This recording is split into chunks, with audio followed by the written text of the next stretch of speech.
Қайырлы таң. Қалдарыңыз қалай? Ойбай, бісміллә.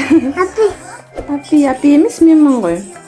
Қай апи? Сіз бүгін таңертең 7 болмай тұрып Апи. Мен 9 кездерінде тұрдым. Апи қайда? Апа емес, менмін ғой. Кеше түшті біздің домофонымыз істемей қалған ба? Бірден екен, мама сол домофонға кетті. Папа жұмыста. Біз үйде отырмыз, мына кісі екеуміз. Тыныштыз алысыз. Не аяқ. Аяқ. Лунтик болып жатыр.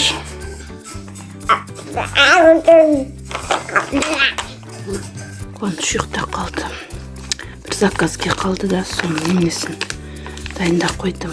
Қазір бұйырса папа келіп жатса, апарып тастаймыз.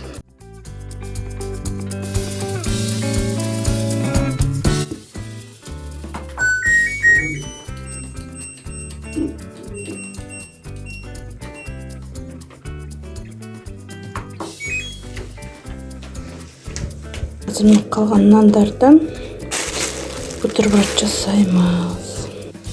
Осылай шықты бутербродтар. Бутербродын жасап тастадым. Енді біраз кітап оқу керек. Бутербродпен түнгі шай ішіп алдық.